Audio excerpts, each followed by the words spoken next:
Hello everyone, today we're going to play Star Wars Villainous, Power of the Dark Side. Where's my cloak?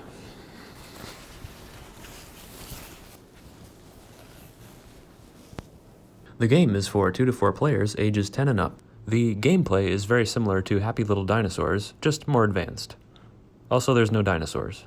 And nothing's happy, just sinister. You will play as one of 5 Star Wars villains. Each villain has a unique objective that must be achieved in order to win the game.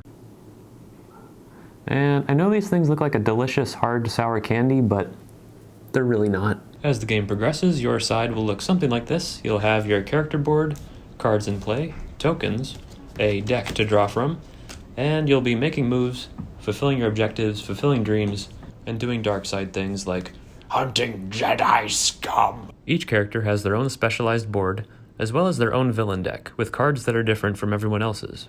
Okay, so let's set up the dark side. So you're going to get your character board out, which is also known as your sector.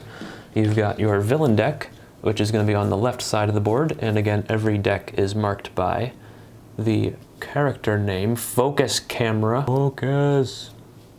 Use the Force. Character name on the bottom of the villain deck. And you'll also place your fate deck on the right side of the board. At the bottom, you'll have your villain objectives, as well as a quick guide to your character and the objectives they are trying to achieve. You want to make sure there's enough room for discard piles underneath each of these decks, and some space for some tokens that you will be collecting later on in the game. Finally, place your character token at the start, and you're ready to go. General Grievous and Moff Gideon in today's example we will use. If General Grievous is to win the game, he must defeat heroes in order to collect 8 lightsabers, which are represented by these tokens here. If Moff Gideon is to win the game, he must have Grogu, Dr. Pershing, and laboratory samples in play on the villain side of the sector. There are 3 main tokens used in the game, and they are placed in the chamber at the start. Credits, ambition, and -1/+1 strength. Each player starts with a hand of 4 cards, which they take from the top of their villain deck. It's Grievous's turn to start, so he's going to draw 1 ambition token and place that on his side. Now these tokens, specifically the ambition and credit tokens, will help your player to accomplish their objectives as they interact with the cards. The icons listed for the moves that you can take all represent a different move. So for example, this icon means play a card from your hand, and then this one is vanquish a hero. In this case, Grievous will play a card from his hand, if he can, and he'll draw 3 credits. And now, keeping in mind Grievous's objective, we can play any one of these cards. In general, each villain deck contains 5 different cards that can be played. Ally cards, items, vehicles, effects, and conditions. In order to play most of these cards, you'll need to pay the amount that is required on the card. For this particular move, Grievous will use his 3 credits to pay for the Magna Guard ally and place that card onto his sector. Now these cards will always be placed on the dark side, so always on the lower. To end your turn, the last move you'll make is you will draw cards from your draw pile until you're back up to 4. Moff Gideon's turn now. He takes an ambition token and then moves his character all the way over to the 4th spot, where he will play a card from his hand. He'll pay 1 credit token to put Dr. Pershing into play, and place that on any one of these spaces on the villain side. And lastly, he will draw a card from the top of the deck to bring his hand back up to 4, and his turn is now over. Skipping ahead a few turns, we are now at the point where Grievous is about to take an action that enables him to draw 2 fate cards from Moff Gideon's deck. So whenever you play fate cards against your opponent, you can choose between either one of these, and the other one gets discarded. So because this one could potentially lead Moff Gideon to an early win, Grievous is going to decide to discard this one so that he can't use it. Instead, he's going to play Casca Reeves, which is a hero card, and is going to be placed on the hero side of Moff Gideon's board. All hero cards have their own unique effect that goes into play, which is listed right underneath their name.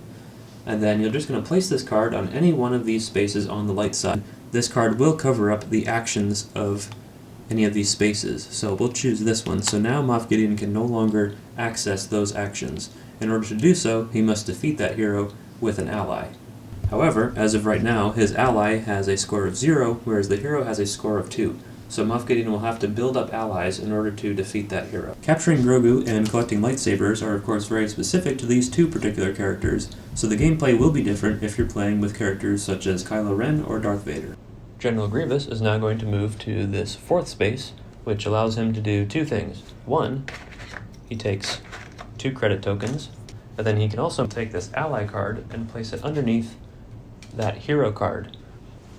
On his next turn, Grievous moves all the way back to this space and initiates the Vanquish action, which allows him to take out the hero with his ally card. Both cards are then discarded, and because he vanquished a hero, he now gains another lightsaber. He's up to 2, and that space is then freed up so he can now perform those actions if he so desires. General Grievous is going to play another Fate card, in this case a hero card, to Moff Gideon's side. Now here's where some strategy comes in. He could either play it on any one of these 3 open spaces, which blocks more actions for him, or he can add this card on top of a hero card already in play. We're going to add it to that card. It's going to be 5, so now any allies that are placed here have to be of a value of 5 or greater. Moff Gideon will now move to this space, which allows him to move a card to any other location. So he'll move Dr. Pershing over here, and then he will now play a card.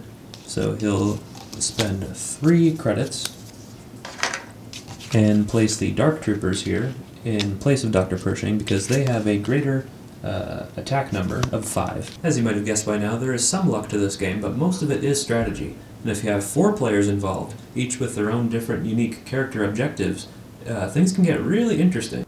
But also what I really like about it is that each player is kind of playing their own game, like focused on their own agenda, yet it all connects, which is really cool. And I can't think of any other game that's really like that. So even if you're playing with 2, 3, or 4 players, and depending on what villain you're playing as, it's really a different game each time, which is really cool. So yeah, it's very nice.